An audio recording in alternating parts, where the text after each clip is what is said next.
Perkenalkan, kami dari grup 9 akan mempresentasikan hasil laporan akhir dari proyek 33 hari Merauke Pintar. Sebelumnya, izinkan kami untuk memperkenalkan diri. Saya Salsabila Alsa Azahra, NRP 069, kemudian ada Akila Pelia, NRP 031, Navalia Alsa, NRP 118, dan juga Andran Jufri, NRP 094. Oke, baik. Selanjutnya yaitu bab 1 yang akan dijelaskan oleh rekan saya. Nah, selanjutnya untuk background sendiri dari program 33 hari Merauke Pintar adalah seperti yang kita tahu kan di daerah Papua itu akses pendidikannya masih terbatas dan itu merupakan salah satu tantangan utama di wilayah Papua, uh, khususnya wilayah terpencil dan terisolasi. Dan keterbatasan infrastruktur dan transportasi dapat menyulitkan akses siswa ke sekolah dan ada kurangnya tenaga pendidik yang berkualitas. Nah, ini Kepala Dinas Pendidikan Merauke mengakui bahwa kualitas pendidikan di Papua Selatan masih banyak kekurangan, terutama di wilayah tertinggal, terdepan, dan terluar, atau yang biasa disebut 3T. Baik, untuk tema proyek kami adalah 33 hari Merauke Pintar yang bertemakan Building a Brighter Future 33 Days of Learning in Merauke, yang dimana kita juga mengharapkan bahwa bisa menciptakan generasi yang nantinya bisa lebih cerah, terus juga bisa melek akan digital. Lalu untuk estimasi dari waktu proyek kami itu di tanggal 13 Mei sampai 27 Juni 2030 dan bertempatkan di Kabupaten Merauke, Papua Selatan. Untuk bentuk dan juga konsepnya sendiri itu kami merekrut volunteer dan juga pengajar lokal dari Merauke sendiri dan mengadakan kelas calistung juga workshop digitalisasi untuk para pengajar dan juga volunteer nantinya. Baik, selanjutnya 33 hari Merauke Pintar namanya diambil dari berapa lama dan juga di mana proyek ini akan kami laksanakan. Lalu temanya itu berisi tentang harapan kami yang dimana kami berharap bisa menciptakan generasi yang lebih cerah. Lalu proyek ini itu merupakan proyek pendidikan intensif yang dimana berfokus pada peningkatan literasi dan juga peningkatan keterampilan siswa-siswi yang memiliki akses pendidikan terbatas. Juga fokusnya itu pada pengajaran membaca, menulis, dan berhitung. Lalu untuk pengajar dan juga volunteer dapat pengajaran mengenai digitalisasi. Dan untuk kurun waktunya itu kurang lebih dilaksanakan selama 33 hari. Baik, untuk selanjutnya yaitu waktu dan tempat proyek, di mana waktu pelaksanaan proyek ini yaitu pada tanggal 13 Mei hingga 27 Juni 2030, di mana tempat atau lokasi yang ingin dilaksanakan pada proyek ini yaitu bertempat pada Kabupaten Merauke di Papua Selatan. Kemudian ada bentuk dan konsep proyek, di mana kami di sini membuat proyek untuk melakukan edukasi tambahan kepada siswa dan siswi yang ada pada masyarakat Merauke. Kemudian untuk konsep proyeknya kami menyediakan yang pertama ada kelas Kalistung, di mana kelas ini adalah kelas intensif mengenai membaca, menulis, dan berhitung dengan metode interaktif dan edukatif seperti storytelling, permainan edukasi, dan juga permainan implementasi.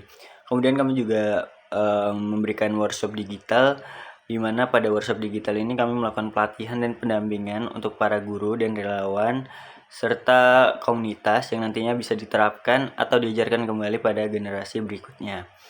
Kemudian kami juga melakukan rekrut volunteer dan pengajar lokal. Jadi kami melakukan merekrut pengajar lokal di sekitar Merauke atau tempat dilaksanakannya proyek ini, dan juga menggerakkan pemuda-pemudi yang memiliki minat dan kesadaran tinggi dalam dunia pendidikan, juga memiliki motivasi yang besar untuk menjadi sukarelawan yang akan turut serta andil dalam proses proyek ini.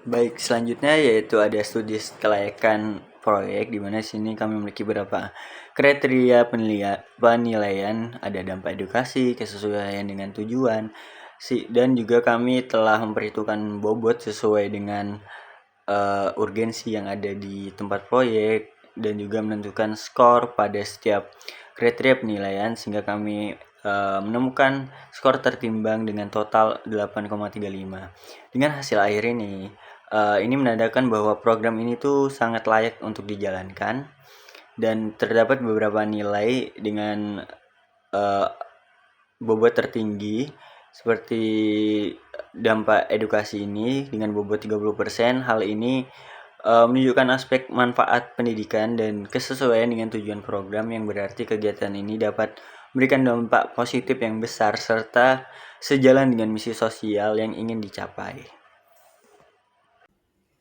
Berikut merupakan project selection method dari 33 hari Merauke Pintar dan juga Gama Dharma.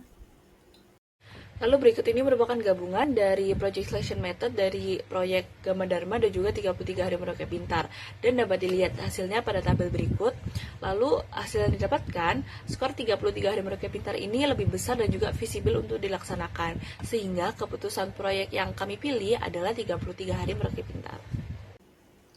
Nah, untuk ruang lingkup berdasarkan sumber daya dari 33 hari Merauke Pintar, yaitu yang pertama dari SDM-nya itu ada panitia penyelenggara, volunteer, kemudian dari sumber daya finansialnya ada sponsor, donatur, dan juga hibah pendidikan, dan stakeholder-nya ada pemerintah daerah, lembaga pendidikan, lembaga swadaya masyarakat atau LSM di bidang pendidikan.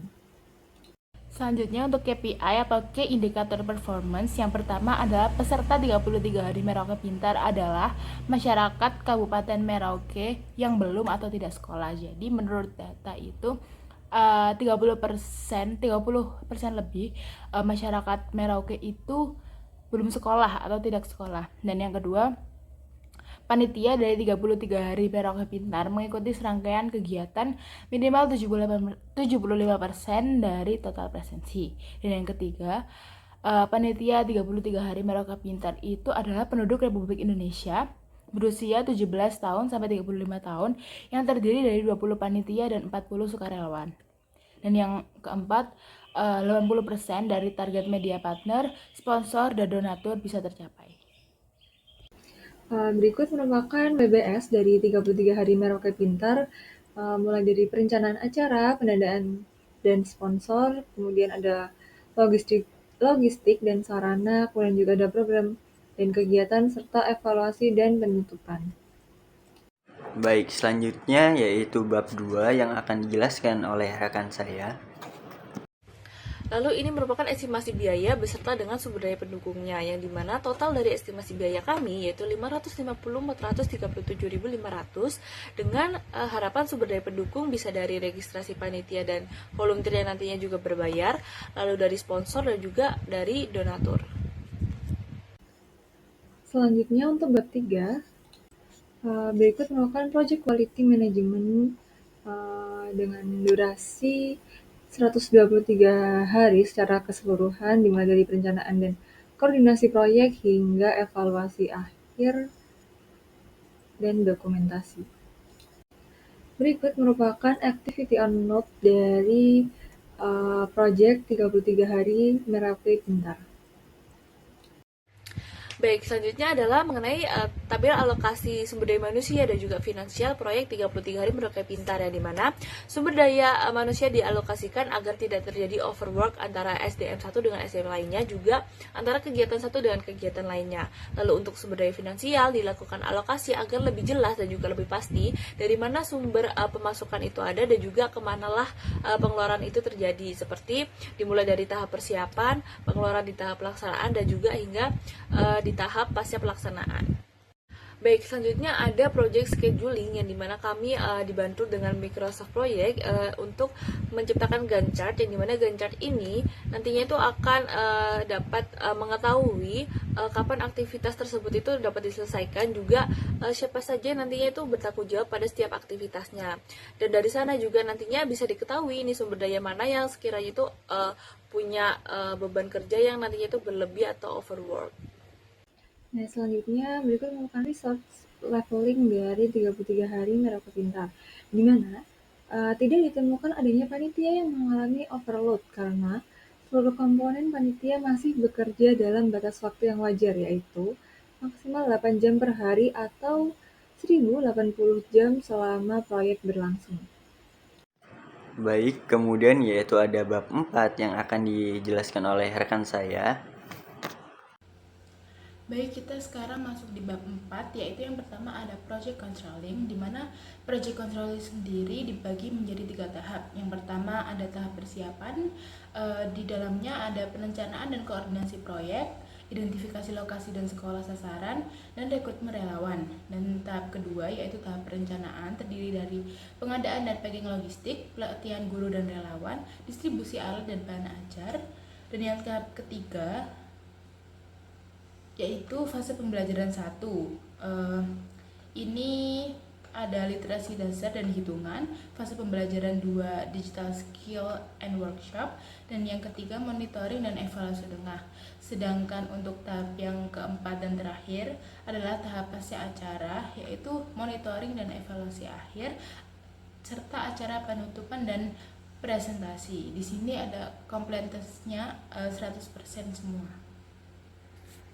Nah, selanjutnya yaitu Earning Value Matrix, di mana EFM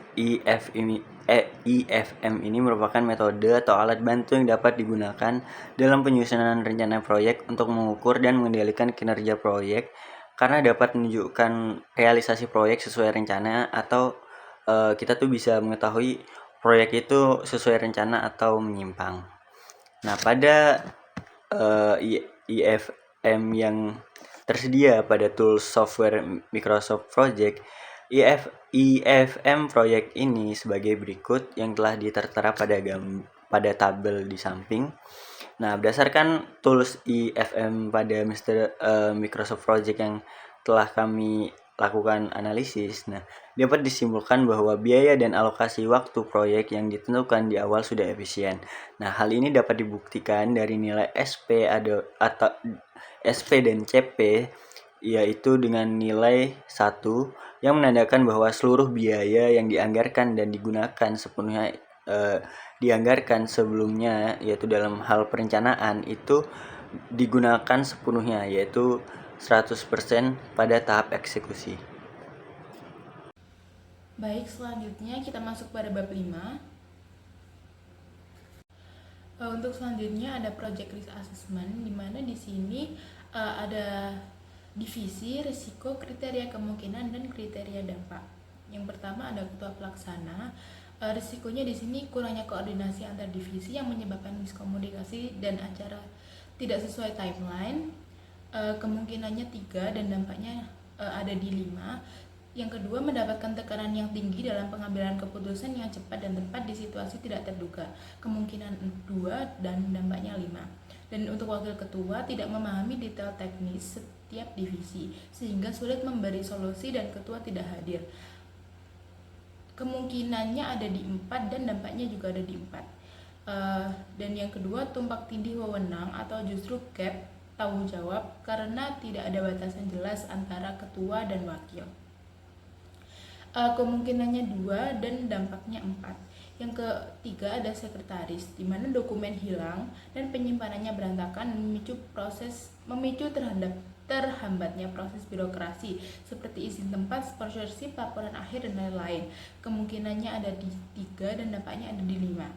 Yang kedua dari sekretaris adalah tekanan deadline surat, proposal, dan dokumen penting lainnya dapat menyebabkan kualitas dokumen menurun dan burnout. Kriteria kemungkinan ada pada 2 dan kriteria dampak ada pada 5. Sedangkan untuk bendahara, yang pertama, sering terjadinya transaksi kecil seperti transportasi dadakan, konsumsi tak terduga, tidak tercatat karena tidak ada bukti fisik. Kemungkinan ada di 4 dan dampaknya ada di 5.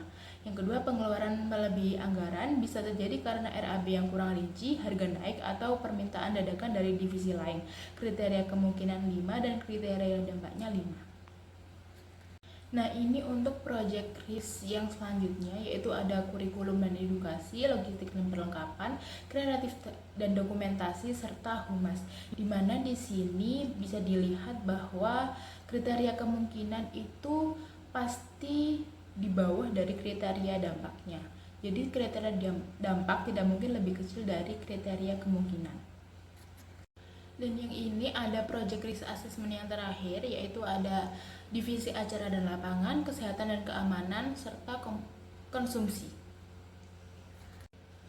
Baik, untuk selanjutnya ada project risk mapping, di mana di sini ada beberapa kode, yaitu merah dengan resiko sangat tinggi, oranye dengan resiko tinggi, kuning dengan resiko sedang, dan hijau dengan risiko rendah, sedangkan biru dengan risiko sangat rendah. Dapat dilihat di sini dari project risk mapping ini terlihat bahwa risiko yang sangat tinggi paling banyak dan risiko yang rendah hanya satu, dimana sangat tinggi ada R1, 5, 7, 8, 9, 10, 11, 12, 15, 16, 17, 18, 21, dan 22. Tinggi terletak pada R2 dan R6, sedang R4, 13, 19, dan 20 rendah di R14. Oke, baik. Selanjutnya yaitu ada project risk treatment, di mana kami telah mengidentifikasi dan menganalisis beberapa resiko pada beberapa divisi yang kami bentuk, di mana pada divisi pertama yaitu ketua pelaksana yang terdapat 2 resiko, yaitu kurangnya koordinasi antar divisi. Kemudian resiko kedua yaitu mendapatkan tekanan yang tinggi dalam pengambilan keputusan.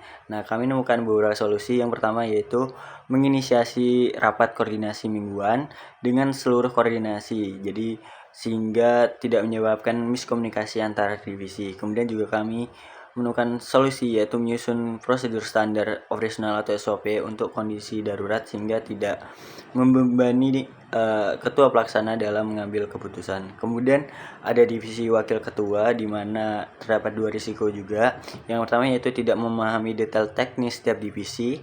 Kemudian yang kedua yaitu tumpang tindih wewenang atau justru gap tanggung jawab karena tidak ada batasan jelas antara peran ketua dan wakil ketua.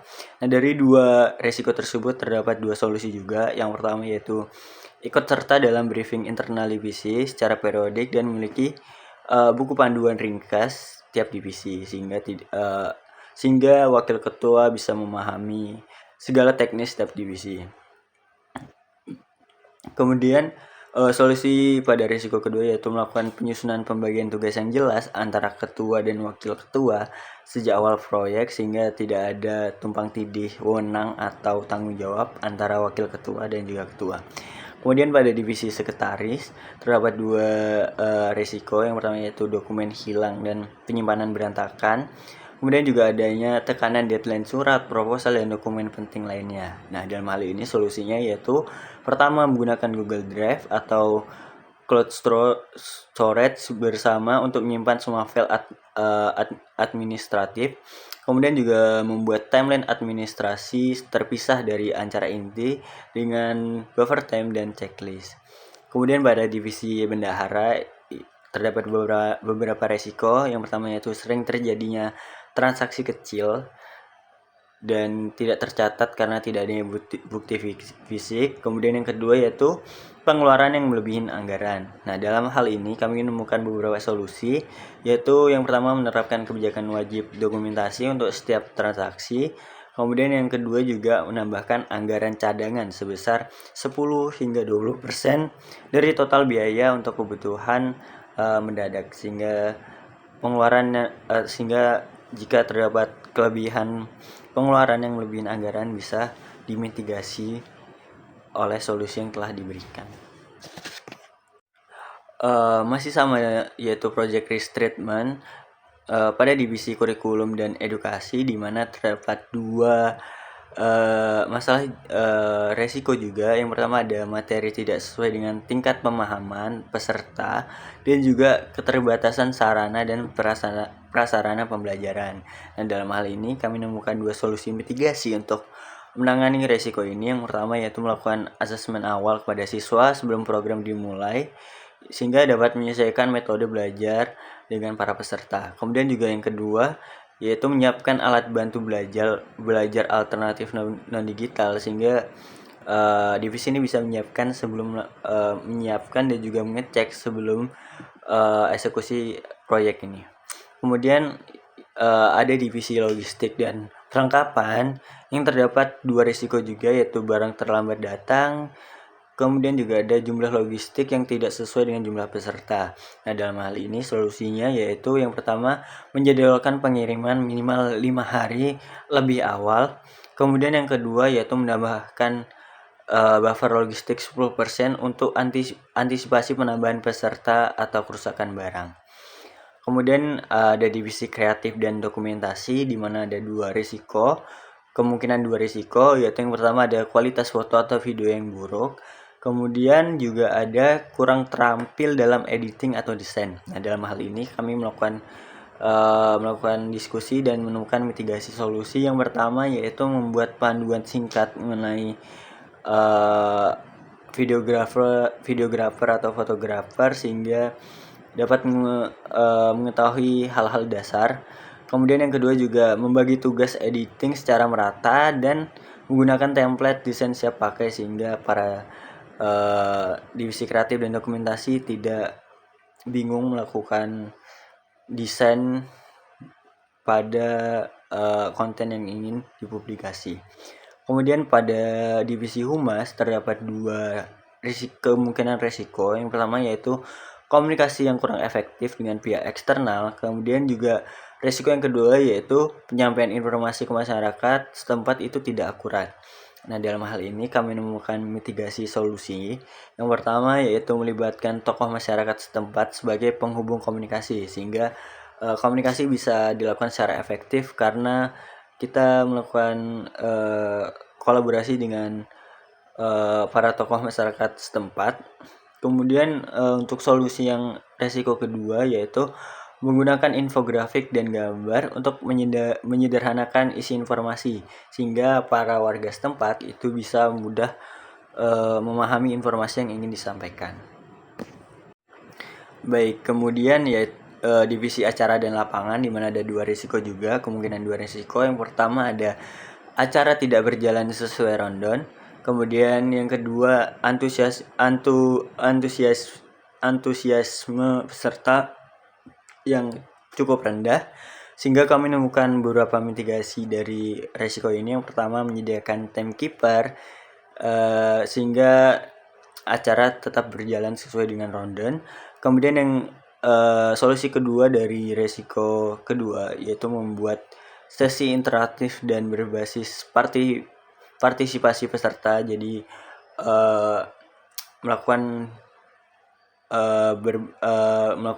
sesi interaktif dan juga berbasis partisipasi peserta sehingga peserta bisa terlibat secara langsung untuk meningkatkan antusiasme para peserta. Kemudian untuk divisi kesehatan dan keamanan terdapat dua risiko juga. Yang pertama tidak tersedianya tim medis sehingga pertolongan pertama jika ada kendala yang tidak terduga. Kemudian juga adanya kurangnya obat dasar, perban, antiseptik dan masker. Sehingga dalam hal ini kami melakukan diskusi dan menemukan beberapa mitigasi solusi dari divisi ini. Yang pertama yaitu mengajak puskesmas atau relawan kesehatan lokal atau juga lembaga-lembaga kesehatan lainnya untuk standby selama kegiatan. Kemudian yang kedua yaitu melakukan pembelian kotak P3K lengkap yang berisi obat-obat dasar seperti perban, antiseptik dan juga masker. Kemudian divisi terakhir yaitu konsumsi di mana terdapat dua kemungkinan resiko yang terjadi. Yang pertama yaitu jumlah makanan tidak sama dengan jumlah peserta dan panitia. Yang kedua yaitu keterlambatan distribusi makanan. Jadi dalam hal ini kami melakukan diskusi dan menemukan mitigasi resiko. Yang pertama yaitu menambahkan buffer makanan sebesar 10% dari total peserta sehingga jika terjadi kekurangan makanan sudah terdapat mitigasi solusinya. Kemudian yang kedua yaitu melakukan pemesanan makanan lebih awal dari jadwal makanan sehingga konsumsi ini bisa mengurangi keterlambatan distribusi. Selanjutnya untuk bab 6. Nah, kesimpulannya yaitu proyek dirancang untuk meningkatkan akses pendidikan di Merauke. Kemudian proyek ini disusun dengan prinsip manajemen proyek yaitu mulai dari perencanaan hingga evaluasi resiko. Nah, dari hasil EVM yang tadi, project ini termasuk efisien tanpa adanya overload SDM. Skor kelayakannya 8,35 dari 10, yang mana ini merupakan unggul dibanding project yang serupa yaitu Gama Dharma. Kemudian layak untuk dijalankan dan juga berdampak sosial tinggi, serta proyek ini merupakan wadah belajar bagi panitia dan relawan yang nanti mengikuti. Baik, untuk saran, untuk panitia 33 hari Merauke Pintar disarankan untuk melaksanakan seluruh aktivitas sesuai jadwal, alokasi dan juga anggaran biaya agar meminimalisir terjadinya keterlambatan, over budget dan juga overwork. Lalu untuk panitia juga harus memperhatikan resiko yang memungkinkan terjadi berdasarkan tingkatan yang telah dianalisis, juga mulai mempersiapkan solusi untuk resiko itu bila nantinya akan terjadi. Sekian presentasi dari kelompok 9 dari proyek 33 hari Merauke Pintar. Terima kasih. Wassalamualaikum warahmatullahi wabarakatuh.